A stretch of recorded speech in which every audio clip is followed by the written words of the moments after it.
This is Curt with eTrailer, and today we're going to take a look at the Benton Shifts&Grins 4x carrier on our 2024 Kia Sportage.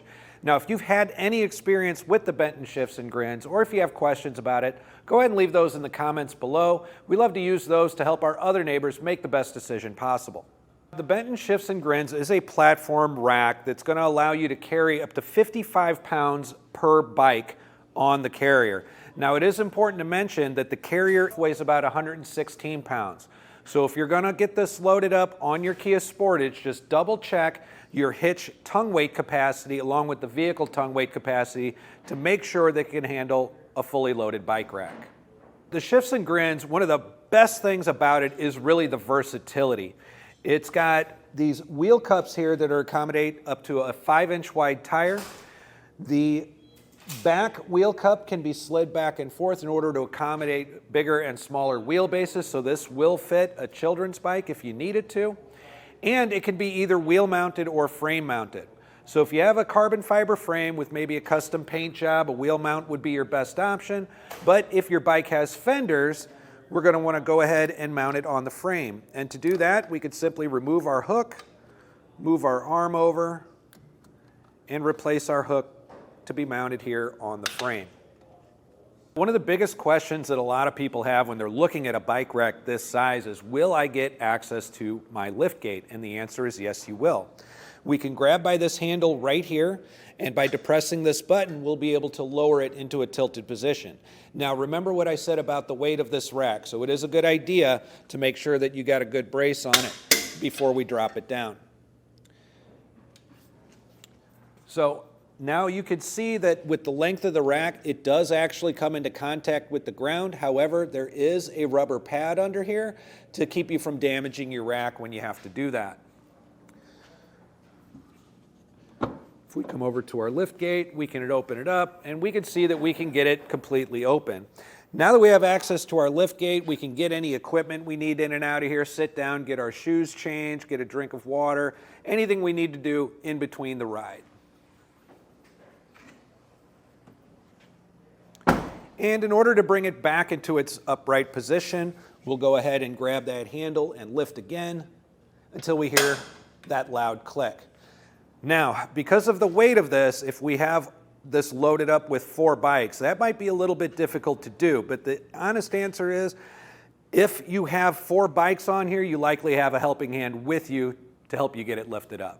One of the things about a platform rack is that you are going to lose some visibility behind the vehicle, both through the rear window and through the rear view camera. So it's important to know just what kind of footprint you're leaving back here behind your bumper. And in the case of measuring from the bumper to the farthest part of the rack, we are adding another 53 inches to the length of the vehicle. So that's almost 4.5 feet coming off of your bumper, something to pay very close attention to when you're backing into spaces or when you're trying to park in some of those tighter spaces. Another really important thing to know about is what our ground clearance is. Because this comes so far off of our bumper, some of those steeper inclines and hills might give us a little bit of trouble. So knowing what we have back here is also important. So we've got just shy of 18 inches of ground clearance from the ground to our bumper right here. And we're also going to take that measurement over here on the shank itself. Ground clearance back here at the shank is going to be around 10.5 inches. So up to here you'll have 10.5 inches, and then you'll have more clearance as we get to the end of the rack. There are 3 contact points to the rack with the bike. That is these ratcheting wheel straps on each wheel. These have a rubber pad on them to help protect our wheel. And of course this arm and hook that we have attached either to our frame or to our wheel. So to take it off, we're going to begin with the back wheel by depressing this tab and removing the strap. We'll come around to the front and do the same with the front wheel. And it's important that we always release our arm and hook last. That way we can keep the bike upright while we remove the wheel straps. So I'm going to go ahead and depress this tab, bring the hook up and out of the way. We're going to bring that forward right there. Now I can grab my bike, lift it off of the rack and onto the ground and ready to hit the trail.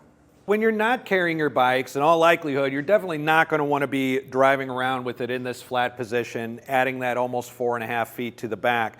This does have a stowaway position. You can access that through that same button we used for the tilt down. So we'll grab our handle, pop that in, and lift it right up.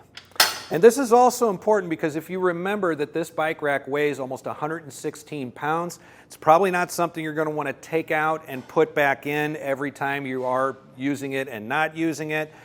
In addition to that, the extra 2 bikes on here, this is an extension. You could turn this into a 2-bike rack through this knob and pin right here if you needed to as well.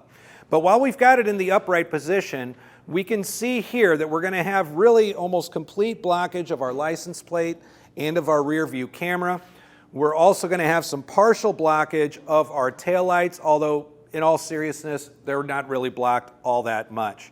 Our rear window is also going to have some blockage to it as well. However, if you remove the 2-bike extension, you won't have to worry about your rear window. So all in all, I think the Benton Shifts&Grins is an excellent choice for your Kia Sportage if you have a need for a 4-bike platform rack. I'm Curt with eTrailer. Thanks for stopping by.